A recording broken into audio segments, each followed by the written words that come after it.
Good morning, children. Sairam. Welcome to this session. Today we are going to revise what we have already learned. We have finished with the lesson towards green energy. Now let us revise the lesson. Okay. Now, what is the principle used for an electricity conversion? We learned in this lesson, that is electromagnetic induction. To generate electricity based on the principle of electromagnetic induction, we need what? We need a generator. To rotate a generator, we need turbine. And to drive the turbine, we need some energy source. Based on which type of energy source is used to rotate the turbine, there are different types of power generating stations. And we learned one by one in the previous videos. Now let us revise what we have learned. Okay. Now, first we learnt about was thermal energy based on electric power station. Okay, we learnt about thermal energy. In this, the turbine is rotated using steam. So what is used to rotate the turbine is steam. So water is heated in a boiler. We learned this in detail. So let us revise. So water is boiled in a boiler and using the thermal energy released due to the burning of coal. So what is taken? What is the fuel? Coal is taken. So when it is burned, water is boiled and that is converted into steam. So the steam of very high pressure and temperatures form, and that the energy of the steam drives the turbine. Thus the generator connected to the turbine rotates and electricity is produced. And the steam that is converted back into water, and the water is recirculated to the boiler. So that means there is no wastage of water. So what happens? We are taking fuel. What is the fuel taken as coal? So when it is burned, the water is boiled, it is converted into steam. The steam of high pressure and temperature is formed that helps to drive the turbine. When the turbine moves, rotates, the electricity is generated. Okay, and the water is going back to the cooling tank and it is converted. The steam which is of low temperature, when it is after rotating, the steam is converted back into water and this water is circulated back to the boiler. We saw this. Okay, you can see the fuel. So boiler for conversion of water into steam, then the steam turbine connected to the generator and then electricity is produced. And here system for converting steam back into water. That is we saw the diagram also. This is the diagram where the fuel is burned and you can see the stack where it releases the smoke and the fuel, which is, what is the fuel taken? Coal. When it is burned, the water is boiled and is converted into steam, and steam of high pressure and temperature that rotates the turbine and that is connected to the generator. Okay, this is the first one we learned, and second one was a power plant based on nuclear energy. In this power plant based on nuclear energy also, same way steam turbine is used to rotate the generator. However, here the energy released by fission of nuclei atoms like uranium and plutonium is used to generate the steam of high temperature. There we used coal, but here we are using, that is, nuclei of uranium and plutonium.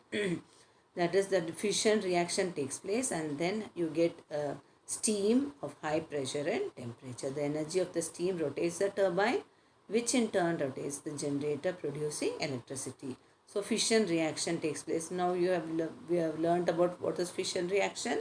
Inside the plant there is fission reaction. So you can see here, this is the plant where nuclear reactor, this is the nuclear reactor where you can take the fuel is taken, that is the uranium or plutonium, and when fission reaction takes place, again the water the temperature, the water boils and that is converted into steam of high pressure and temperature that rotates the turbine and then it is connected to the generator to produce electricity. Same thing we learned.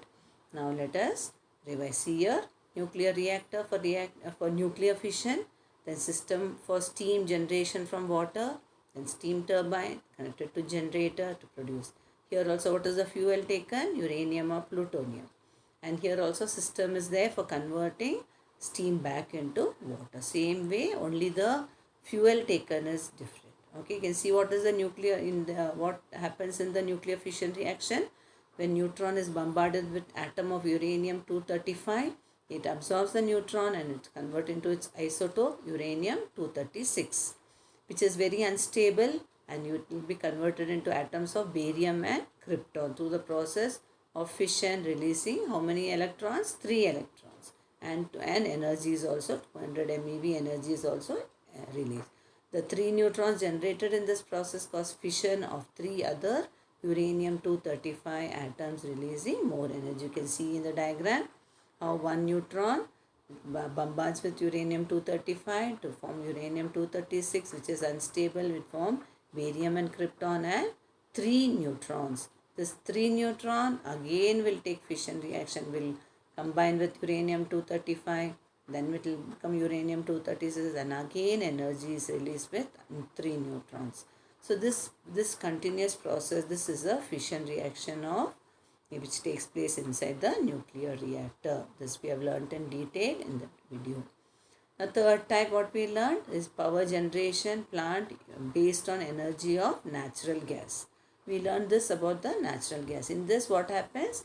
The turbine is run by the gas at this is not about the steam, this is gas at very high temperature and pressure is generated with the compression of natural gas. So when the natural, you can see the flow chart also, I'll show you. And so the turbine is run by the gas at very high temperature. There we learnt about the steam. Here it is a gas turbine. You can see here. See the compressor for the pressurized air, combustion chambers there. Then there's natural gas is compressed over there. And then it is converted into gas turbine. It is connected to the turbine rotates with the help of this gas. That is connected to the generator, and then electricity is produced. Okay. You can see this diagram also. So the explanation is the 3 main sections in this type of plant. Pressurized air is introduced into the combustion chamber. Inside the combustion chamber, this pressurized air is introduced using a compressor. Okay. In the combustion chamber, the natural gas burns in the presence of air. What happens in the combustion chamber? Combustion means what? Burning.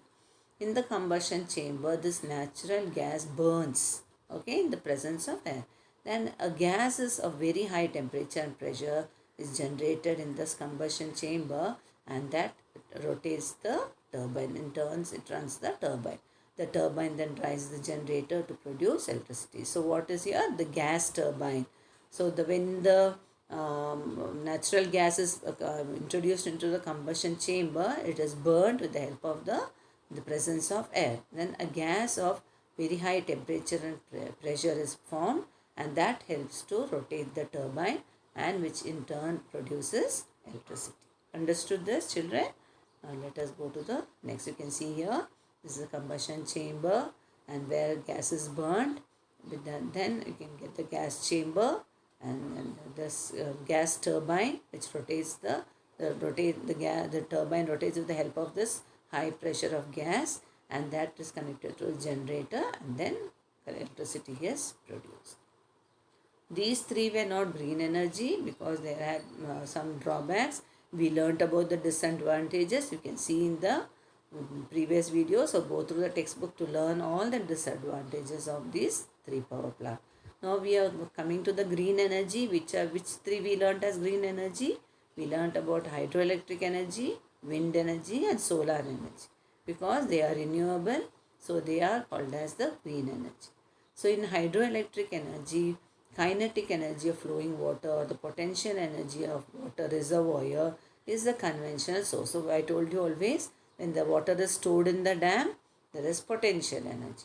So when the water is released in the dam, when the water is released, this potential energy is converted into kinetic energy, and the fast flowing is brought about by the dam, and that water, when it is moving in very fast, there is a turbine which is kept at the below of the dam.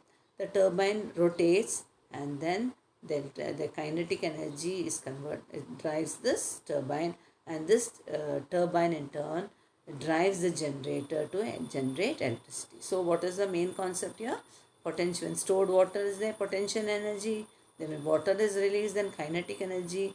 And when it falls on the turbine, this kinetic energy of the water that rotates the turbine. It's connected to the generator to produce the electricity. You can see the transformation of energy. You can see a potential energy water which is stored is converted into kinetic energy in flowing water. Then it is converted into kinetic energy in turbine. You get the electrical energy. Okay, this is quite simple. You can see here, when water is stored, you get the potential energy. When water is released, you get the kinetic energy. You can see the generator, the base of it, that converts. That is connected to the turbine, and that rotates, and you get the electric power. There are some advantages and disadvantages also that you can go through in the video, or you can go through the textbook. This is quite simple over here. Okay. Now electricity generation using wind energy. Next one we learnt was wind energy. The wind energy can also be used for electricity generation. We have learned this. This is with the help of the windmill. We have seen the windmill also. Then when the windmill, you can see you made windmill during projects. So when the windmill, when the blades of it rotate, that is connected to the wind turbine. Okay. So the machine which is converting the electric energy of wind to the kinetic energy of wind to electrical energy is called wind turbine. So when the blades rotate, kinetic energy is converted into electrical energy that is called as the wind turbine. As the wind strikes the blade of the turbine, the blades rotate. This you all know. When the air, or it is kept in the mountainous region or somewhere there is a place where it is very windy, so there we keep this turbine that rotates. When it rotates, it is converted into electrical energy. The wind turbine is there. Okay. Then axle of the turbine is connected to what? Connected to electric generator through a gearbox. I told you a gearbox is there behind the shaft. The function of the gearbox is to increase the rotation per minute. So it will help to increase the rotation per minute. That's why it is connected to the gearbox. Thus the rotating blades drives the turbine, and the turbine in turn drives the generator to produce electricity. Okay.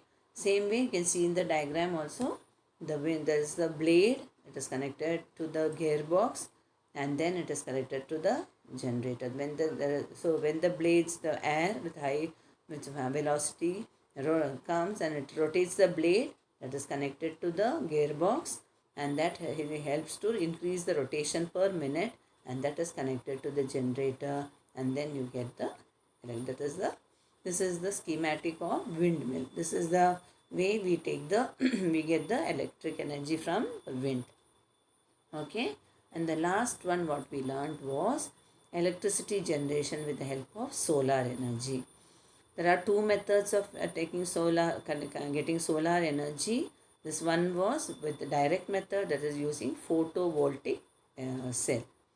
In this method, photovoltaic cell converts the solar radiation energy directly to electrical energy. This is direct method where the solar energy is converted into electric energy. We are using the solar voltaic cell. This is called as solar voltaic effect. The electrical energy generated to this energy transformation process is DC in nature. So we get DC current with the help of this photovoltaic cell. These solar cells are made up of special type of material called semiconductors. They are made up of silicon. They are called as semiconductors. So in this textbook of this year you have so many portions reduced. So I have explained about how photovoltaic cell, how the cells are connected in series and parallel to produce electricity. That part is omitted, but still I have explained, because that how you should know how the photovoltaic cell functions. So that's why I have explained. So for learning, that part is not there. That I'll give you the reduced portion. In that explanation is not there, but you have to know that the photovoltaic cells, and then the small solar cells are connected in series and parallel to get enough amount of current and potential difference. This I have explained in the video. Just go through that. That part is not there for the exam, but you should know how they are connected. That's why I have explained that. That is very important, but it is not there for this year. So that it is solar cells are connected in series as well as parallel, and I have explained about array, module, all those. You just go through that, listen to that, but that page is not there for the exam, so you can just go through that and just leave it. You can just understand that how photovoltaic cell functions, and we get electric energy. You can see that. Okay, you can, this is the panel of this. You can see here how a panel is made with 36 solar cells, which is connected in series and parallel. You get enough amount of electricity and potential differences obtained through this. Okay, that full page is not there for the is not there for this year, but you just go through that video, because that explanation is needed for you to understand how electricity is produced through this photovoltaic cell. Okay, see this always the electricity which is formed, solar, you can get solar energy only during daytime. So what happens, the energy which is produced is stored with the help of the battery, and the inverter is connected to that, because all the equipments which are used in our household are using AC current. So when you get this energy that is in the form of DC, it has to be converted into AC current with the help of the inverter. This is all we have learnt in detail in that video. Okay, this was the method of the schematic of solar voltaics. You can see array. So when you see this, this written solar array. So you should know what is solar array. So I have explained what is solar array also in that video. You just go through that, but that may not come for the exam. Okay, what is solar array will not come, but you have to see what is the function of inverter and transformer. Everything is given here. Solar array is also given. So better we go through that video and then we understand this diagram. Okay. Next part what we learned was, the last part what we learned is solar thermal power plant. This thermal energy can be generated from solar radiations and can be used for electricity generation. This is similar to the thermal power plant using coal. In this solar thermal power reflectors, there are reflectors which reflect, which absorbs, okay, which concentrate solar radiation on observers. They concentrate the solar energy and they are absorbers. So they absorb the heat energy. This solar energy is converted to heat energy, and using this heat energy, steam is generated to drive the turbine and generator. So here heat energy is obtained with the help of the solar energy.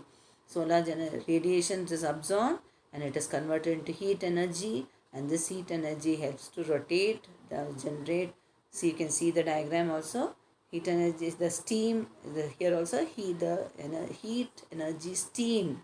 Here also it is thermal. That means steam is steam turbine is used, and that is generated to drive the turbine and generator. You can see the diagram of it. You can see the reflectors, absorbers. They will absorb the heat, solar energy, and you can see the water that is boiled, that is converted into steam. Okay, that steam that is rotated, the steam rotates the turbine, and that is converted, and that is connected to the generator and to produce electricity. Hope this lesson is clear for you children. Many of you all have fear for this lesson. It's actually very easy lesson. It's only one concept is there. Always what is there? Some energy source is there that is rotates. So which energy source you have to learn, and that helps rotate. There is rotation of the turbine, and that is connected to the generator, and then electricity is produced. Hope you all understood this lesson. I have revised the full lesson of the. You have to learn about the advantages and disadvantages, which is there clearly in your textbook. And this lesson is over. Hope I have revised the important points of this lesson. So this one is over. You can have to learn the question answers which I have given to you previously. Okay children. Now we will start with the next lesson in the next video. Thank you children.